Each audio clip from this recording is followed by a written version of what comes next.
everyone, the sun has set in Jakarta after the inaugural Jakarta E-Prix.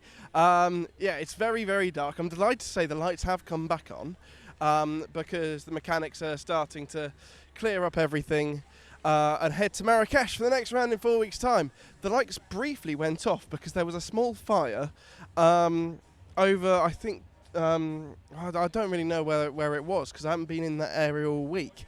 But just to say, because it's very hot and humid, save time, I'm going to go down the opposite way to what I usually do. So I'll start with Mercedes and end with Neo, who I can see have now got DHL boxes in front of them. So we'll see what happens when we get to them. Mercedes, it was an okay day for them. Stoffel van Dorn still leads the championship, so that's good news for him. Nick de Vries, less good day for him. So he was running around 10th-ish, and then towards the end had an altercation with Andre Lotterer, and that saw him retire. I did actually speak to Lotterer, and who had just spoken to Nick like moments before I'd interviewed him, and it turns out Nick had a puncture before he and Lotterer came together. So yeah, Stoff, he finished 5th, he started 7th, so a decent day for him. But I did speak to him, he rues that missed attack mode activation, which is a crying shame. It would have put it, he says that it potentially could have put him in the fight for that top 3 at the end, but alas, it was not to be. Now, the winners, as the lights go out again, the winners, Jaguar. Fantastic day for Mitch. Qualified 3rd, very, very good. And then, sorry, as I wipe the sweat out my eye, ended up finishing 1st, obviously. Fantastic move on John-Eric Verne to take the win. Just a mega day. One thing that I have noted, and I didn't get to speak to Mitch sadly, every time he's won this year, Radzi has interviewed him and not Nicky. So maybe Nicky being away is the secret charm to Mitch Evans' success. Who knows? We'll find out in Marrakesh. Dias de Cheetah, I'm going to continue doing this. Hopefully you'll be able to see me and I won't look too sweaty. For me, they were the team of the day. They were so quick. They locked out the front row. First time that a team has locked out the front row since the new qualifying rules came in place. Jean-Eric Verne, now a record holder. 15 pole positions to the Frenchman. And I'll be honest, I thought he was going to have the perfect day. Topped FP2, topped his qualifying group, won the pole position, and then led every lap until a few laps to go, which was a shame for him, but it created an exciting race for us. Well done, Jeff. He is right there in the championship. The top 4 are separated by 12 points at the moment, which is really, really exciting.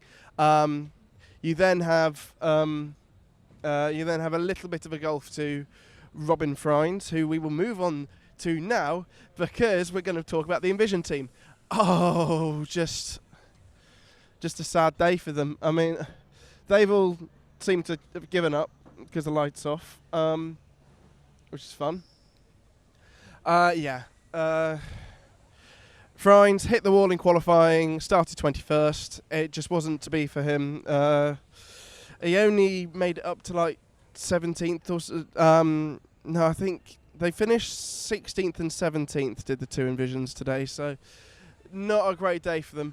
The Envision team, I always have a soft spot for them. It's kind of like the David versus the Goliath. They are the plucky team trying to go up against the Arrows and the Jaguars and the Cheetahs, pun intended for every single one of them.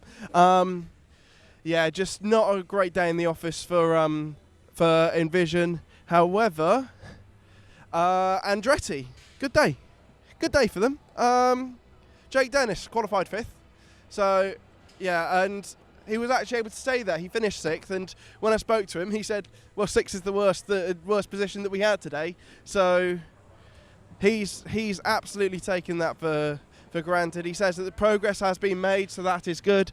Oliver Askew, he was just nobody. I'm not sure if you will be able to see it. Oh yeah, you can see it. You can see the little tash on Oliver Askew that his mechanics made from. Obviously, the Top Gear reference. Obviously, if you watched the preview show yesterday, you will understand that. And if you didn't, watch it. It's on our channel. Good day for Andretti. They've got more points. Jake Dennis, and good result. And then we will move on to Rocket Venturi Racing now. I have a lot of love for Rocket Venturi, as I'm going to get out of the way because there's another DHL load coming. I'm not sure if you're going to be able to see this, but I'm going to try and get down low with this. And yes, you can. So they ran with pride flags on the diffuser. Thank you very much to Liz, who let me have a picture with it. Today was Oxford Pride back home in the UK, and it's the first one that I've missed in a few years, barring COVID. So I'm gutted to have missed that today, but but happy to still celebrate Pride out here in Jakarta, where it's not as comfortable to be LGBTQ+ as it is back home in the UK. Just going to swing around because Pascal Wehrlein, you won't be able to see him. I think he's just over there, over my shoulder. Porsche, they could have had a double points finish. Andre Lotterer, as I said earlier on, had that altercation with Nick de Vries in which he got a 5-second penalty, which dropped him down to 12th in the end. The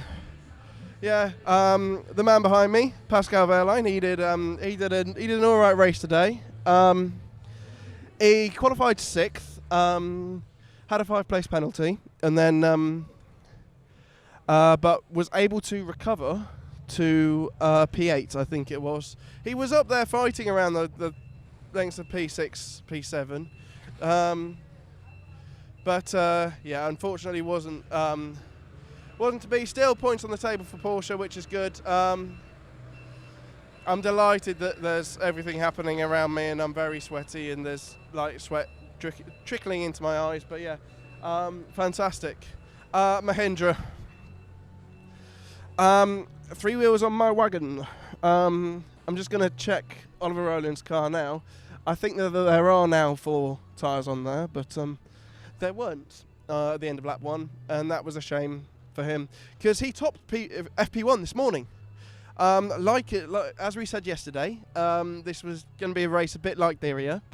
It didn't really seem to be like that, but Ollie did top FP1 like he did in Diriyah, and then fell away throughout the day like he did in Diriyah, so we'll keep a bit quiet about that one. Simsy, after a mega performance in Berlin, I wasn't in Berlin, so I didn't get to chat about Berlin. He was fantastic there. I was rooting for him to get a pole. I was so rooting for him to get a pole. I'm supposed to stay impartial, but I was. Simsy, not a great day for him. Qualified P20, finished I think P14. Not really there today, unfortunately for him. This is really uncomfortable to hold because it feels like I'm slipping through my fingers. I think what we're going to do is we're just going to have a short wander up here because these guys have got their boxes ready to ship on out. Nissan, Seb Buemi had a fantastic day, I think. He was 2nd in free practice 1, 5th in free practice 2, qualified 6th, made it through to the duels. He said to me afterwards he quite enjoyed the duels.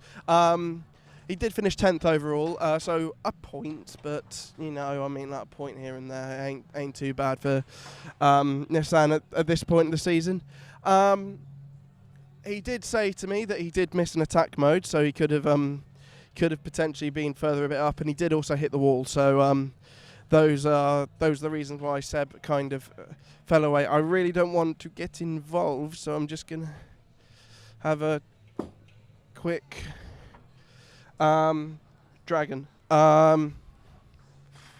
Giovinazzi was 9th in FP2. I thought, we turned a corner.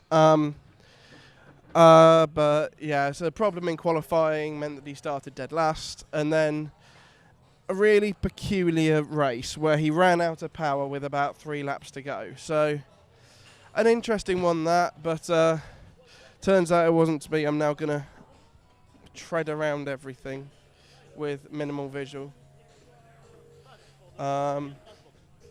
So yeah, Sergio sets camera, finished last, I think. So yeah, not a great day for Dragon. If the lights go off, the party doesn't stop at Neo, I'll tell you that. Hell yeah.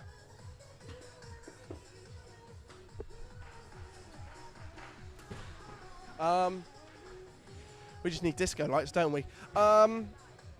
They had pace. Neo had they were 6th and 7th in FP2, which they led for a short period of time. They led FP2 for a short period of time, but qualifying didn't go their way. I think Oliver Turvey started. I'm just going to head back down now. We've just seen all the parts of the Dragon pit building are coming down.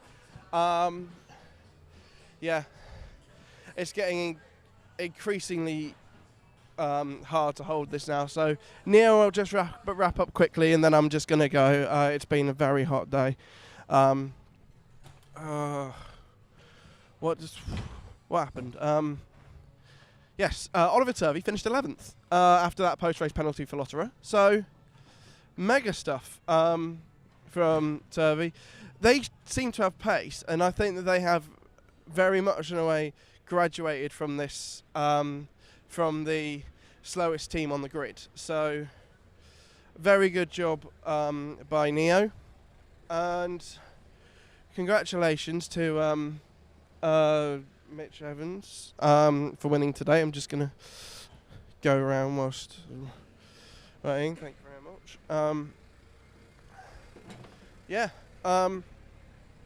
I'm free. Good. Genuinely, this has been such a fantastic event. I want to commend everyone involved in this. Can we just do it when it's less hot? I don't know if Indonesia has less hot times, but because even if you come here in like January or February, it's still really hot. And that was another thing that the drivers were saying in the presser. Can we have it a bit less hot when we come next year? Go check out the interviews on the channel. Once again, my apologies for yesterday. We're not having the content that we desperately want to have and to show you back home. One thing that I say, one thing that I'm going to close from Jakarta. I found it very hot and humid. I've got very sweaty. I brought like 5 different shirts. We're going to Marrakesh in July. How am I going to cope? I'm a fat ginger, and Marrakesh in July. Well, let's see if I've melted then. Thanks for your company this weekend. We'll see you then. Bye-bye.